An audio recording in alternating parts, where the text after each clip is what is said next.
So I thought we'd check in with you and give you a quick, well, possibly a recap, but more of a opinion of the scenario and a ratification of what did transpire.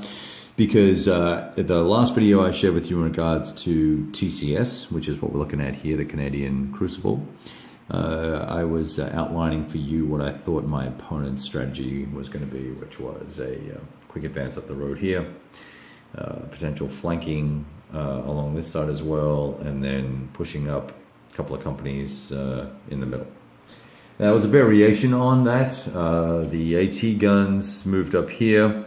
The one company came up here, another company came up the road on the tanks and was supporting the attack, while the balance of the forces and tanks really kind of headed up this way.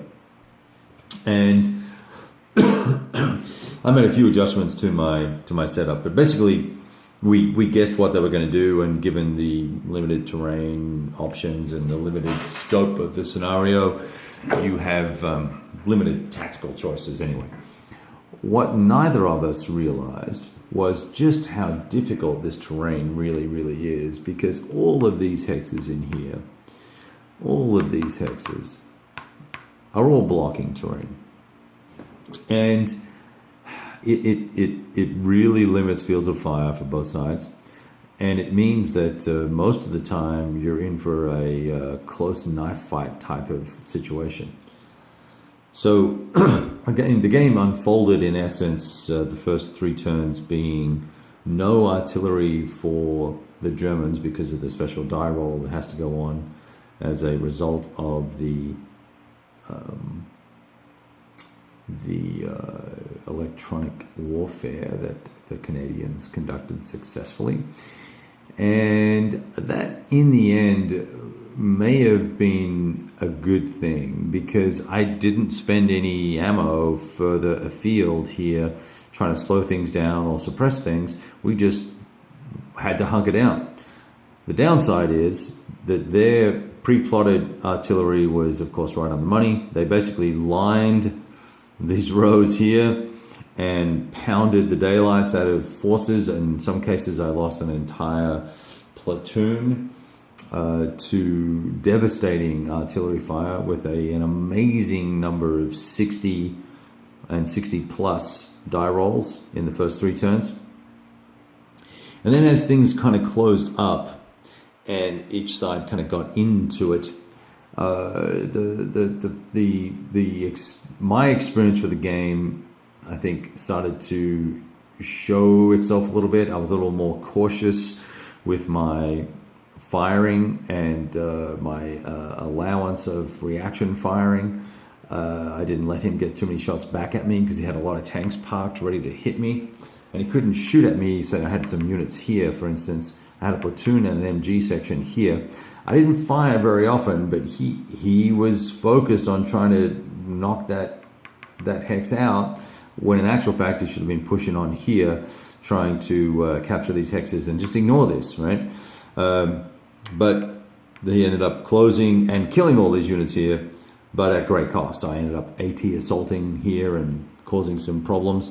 We had some AT assaults over here. We had some fantastic overruns that basically he ran amok up and down this road here, overrunning very weak units. It was pretty hilarious. But the telling factor for this game, and for this particular scenario, not for the game, but for this particular scenario, was of course the artillery. So in order to win a major or decisive victory, the Canadians have to lose, the Scot Canadians have to lose 15 or less steps. And for a minor victory, I believe it's 31 or less. And then it's a draw if it's any more than that. And you have to capture all of these white circled village hexes. Now, there's no question that the Canadians would have won, achieved their objective, because I had a total of 4 infantry steps, 4 machine gun steps. These mortars would die the very next turn, and there's some sort of AT gun or something here, and it's suppressed, so they would have lost that. And there's not much that these guys could have done. They could have maybe hunkered down and held one hex. But you think about all the artillery that would have been laid on it, there's no doubt that they would have died. So they would have achieved the physical victory of recapturing the village, but at a massive cost. In the end, a final, and it wasn't the last turn, it was the second or third last turn, a final barrage. There was a 150s here, I believe, and these continuous fire here. There was a fast fire continuous here, and a continuous here. And we called in danger close fires, and I took beat downs on that. I mean, I had units here that took a danger close, and they surrendered. But that we killed out in the open, and some were in move mode. We killed 5, 6, 7, 11, 12, 13 steps of infantry with artillery, which is probably half of what I lost. I probably lost a majority of my forces to infantry attacks, I think. To artillery attacks. So really a beat down for both sides when it comes to artillery. It's tough. And I think if you play this game, and we forced, you want to know what the tanks are. Here's the tanks. They broke. They lost their morale. I targeted the tanks pretty early. I tried to get 2 steps on them pretty quick. So he had he rolled and unfortunately lost his morale roll, and so they broke and had to go back and regroup. So that pulled 10 vehicles out of the battle and slowed things down for him a little bit there. But nevertheless, my final point here is that this game, if you play this game and you don't, almost have a nervous breakdown because of the massive losses you're taking, either from SFAs, from fire, or from tanks, or from artillery or mortar fire, then you're a heartless bastard. I mean, it was just devastating to see the massive power of artillery at this particular scale. We're talking about 125 mini hexes, and guys just getting decimated. This was as bloody as Bloody Ridge at range, and it's tough. It's tough to play this game and not feel like you're letting your side down by getting them killed.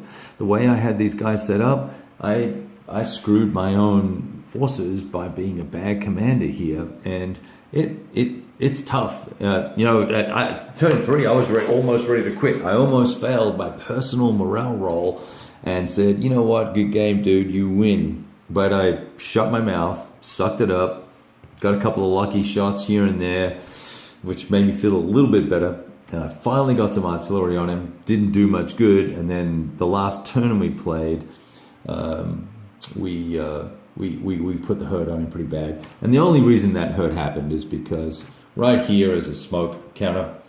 And really what he should have done was put smoke here. And if he had done that, I couldn't have put the spotted rounds out here, and we would have had a very different scenario. But if we go through and look at his losses, step loss on all these MG units here, they've all taken a step loss. And oops, another MG. No, that guy's got 3 steps on him. He's got 2. This guy's got 1. I don't have my tweezers, so you're going to have to excuse me digging in here. This guy's got 2.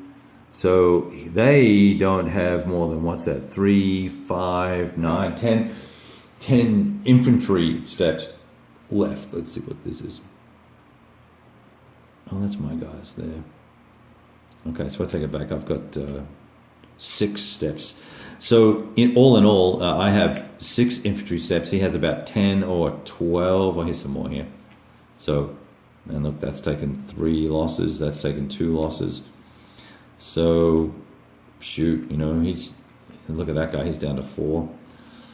Down to 1, I should say. So, just a beat down, right? basically 10 factors versus 4 or 5 factors. Tough game, great gameplay, and it was interesting that my friend who I played with, Norm, said that he felt like this was more fun and more engaging than playing GTS. So that's food for thought for you.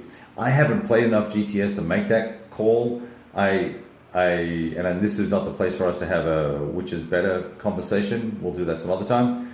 But it's interesting that this platoon scale pushes more buttons for him than the GTS larger company scale gameplay and mechanics.